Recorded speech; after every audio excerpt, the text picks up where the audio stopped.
Hello, everyone. It's Rich Michael Jones. Time for the Bible read for April 30th.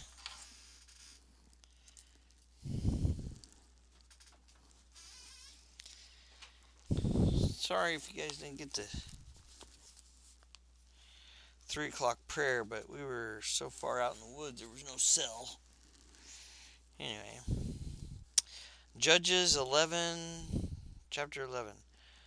Now, Jephthah of Gilead was a great warrior. He was the son of Gilead, but his mother was a prostitute.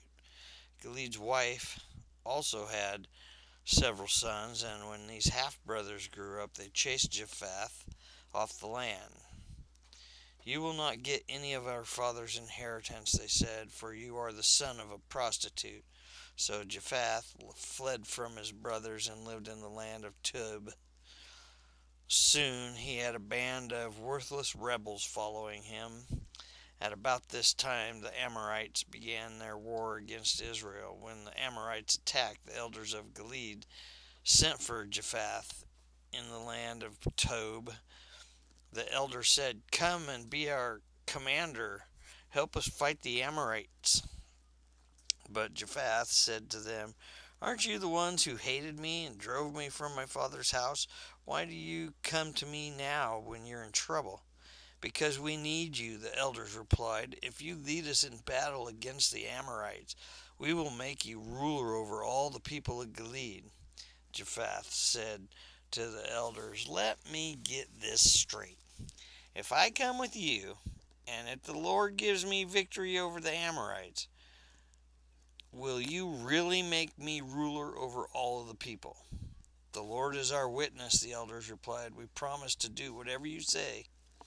So Jephthah went with the elders of Gilead, and the people made him their rulers and commanders of the army.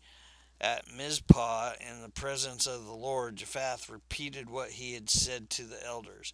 Then Jephthah sent messengers to the king of Ammon, asking, "Why have you come out to fight against my land?" The king of Ammon answered, "Jephthah's messengers, when the Israelites came out of Egypt, they stole my land from the Aran River to the Jabbok River and all the way to the Jordan. Now then, give back the land peaceably." Jephthah sent this message back to the Amorite king. This is what Jephthah says: "Israel did not steal any land from Moab of Ammon. When the people of Israel arrived at Kadesh on their journey from Egypt, after crossing the Red Sea, they sent the messenger to the king of Edom asking for permission to pass through this land, but their request was denied. And then they asked the king of Moab for the similar permission, but wouldn't let them pass through either. So the people of Israel stayed in Kadesh. Finally, they went out around Edom and Moab through the wilderness.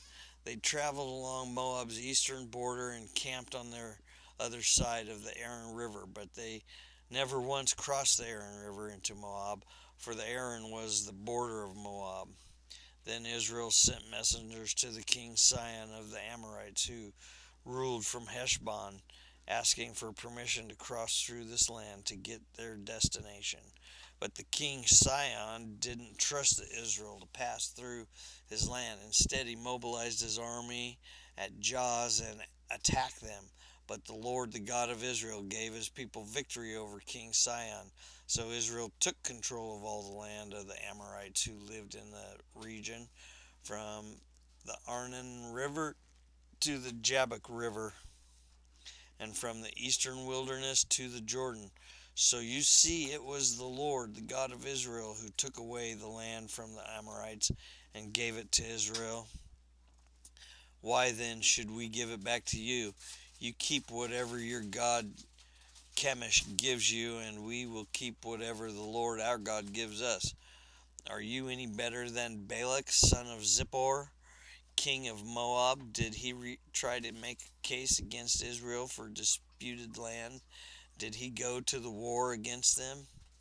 Israel has been living here for 300 years, inhabiting Heshbon and its surrounding settlement, all the way to Aurora and to the settlements, and in all the towns along Aaron River. Why have you made an effort to recover it before now?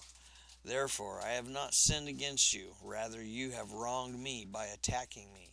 Let the Lord who is judge decide today which of us is right, Israel or Ammon. But the king of Ammon paid no attention to the Jephthah's message. At that time the Spirit of the Lord came upon Jephthah, and he went throughout the land of Gilead and Manasseh, including Mizpah and Gilead, and from there he led any army against the Amorites. And Jephthah made a vow to the Lord. He said, "If you give me victory over the Amorites, I will give to the Lord whatever comes out of my house to meet me when I return in triumph. I will sacrifice it as a burnt offering." So Jephthah led his army against the Amorites, and the Lord gave him victory. He cursed the Amorites, devastating about 20 towns from Eror to the area near Minnith, and as far away as Abel Carmon. In this way Israel defeated the Amorites. And when Jephthah returned home to Mizpah, his daughter came out to meet him, playing on a tambourine and dancing for joy. So she was his one and only child. He had no other sons or daughters. And when he saw her, he tore his clothes in anguish. "Oh, my daughter," he cried out, "you have completely destroyed me. You've brought disaster on me, for I have made a vow to the Lord, and I cannot take it back."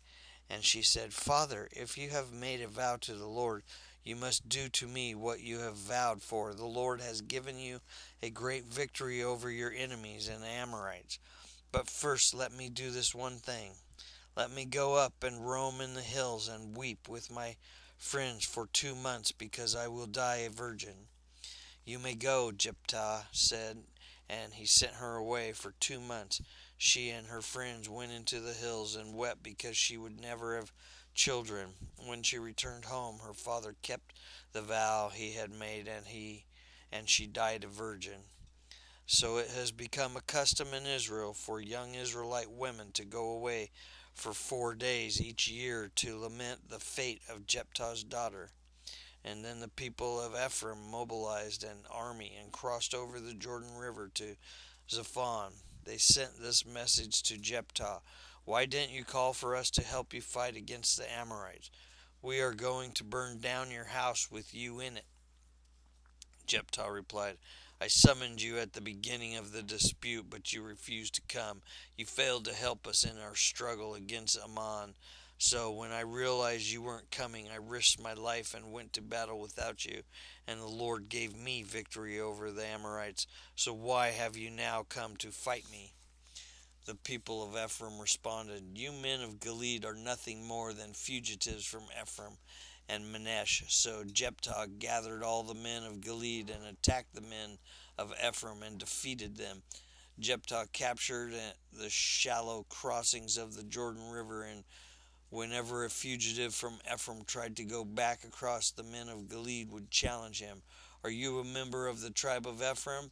they would ask. If the man said, "No, I am not," they would tell him to say Shibboleth. If he was from Ephraim, he would say Sibboleth, because people from Ephraim cannot pronounce the word correctly. And then they would take him and kill him. At the shallow crossing of the Jordan, in all 42,000 Ephraimites were killed at that time. And Jephthah, judge of Israel for 6 years, when he died, he was buried in one of the towns of Gilead. And after Jephthah died, Ibzan from Bethlehem judged Israel. He had 30 sons and 30 daughters. He sent his daughters to marry men outside his clan, and he brought in 30 young women from outside his clan to marry his sons. Ibzan judged Israel for 7 years. When he died, he was buried at Bethlehem. After Ibzan died, Elon from the tribe of Zebulun judged Israel for 10 years. When he died, he was buried at Ajalon in Zebulun. After Elon died, Ebdon, son of Hili, from Perthon judged Israel. He had 40 sons and 30 grandsons who rode on 70 donkeys. He judged Israel for 80 years. And when he died, he was buried in Pirathon in Ephraim in the hill country of the Amalekites. Nice. And the second read is out of John 1. Thank God for Jesus. In the beginning, the Word already existed. The Word was with God, and the Word was God. He existed in the beginning with God. God created everything through him, and nothing was created except through him. The Word gave life to everything that was created, and his life brought light to everyone. The light shines in the darkness, and the darkness can never extinguish it. God sent a man, John the Baptist, to tell about the light so that everyone might believe because of his testimony. John himself was not the light, he was simply a witness to tell about the light. The one who is the true light, who gives light to everyone who comes into the world. He came into the very world he created, but the world did not recognize him. He came to his own people, and they rejected him. But to all who believed him and accepted him, he gave the right to become children of God. They are reborn not with a physical birth resulting from human passion or plans, but a birth that comes from God. So the Word became human and made his home among us. He was full of unfailing love and faithfulness, and he was seen his we have seen his glory, the glory of the Father's one and only Son. John testified about him when he shouted to the crowds, "This is the one I am talking about when I say someone is coming after me who is far greater than I am, for he existed long before me." From this abundance we have all received one gracious blessing after another. For the law has given through Moses, but God's unfailing love and faithfulness came through Jesus Christ. No one has ever seen God, but the unique one who is himself God is near to the Father's heart. He was revealed God to us. This was John's testimony when the Jewish leaders sent priests and temple assistants from Jerusalem to ask John, "Who are you?" He came right out and said, "I am not the Messiah." "Well then, who are you?" they asked. "Are you Elijah?" "No," he replied. "Are you the prophet we are expecting?" "No." "Then who are you?" "We need an answer for those who sent us. What to do you have to say about yourself?" John replied in the words of the prophets Isaiah, "I am a voice shouting in the wilderness, 'Clear the way for the Lord's coming.'" And then the Pharisees who had been sent asked him, "If you are not the Messiah or Elijah or the prophet, what right do you have to baptize?"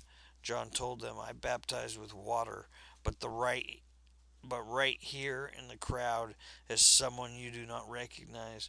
Though his ministry follows mine, I am not even worthy to be his slave and untie the straps of his sandals." This encounter took place in Bethany, an area east of the Jordan River where John was baptizing. Amen. Amen. Now we're reading out Psalms 101. "I will sing on your love and justice, O Lord. I will praise you with song. I will be careful to live a blameless life. When will you come to help me? I will lead a life of integrity in my own home. I will refuse to look at anything vile or vulgar. I hate all who deal crookedly. I will have nothing to do with them.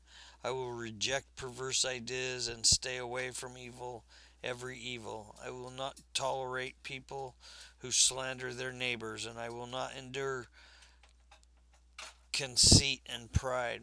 I will search for faithful people to be my companions. Only those who are above reproach will be allowed to serve me.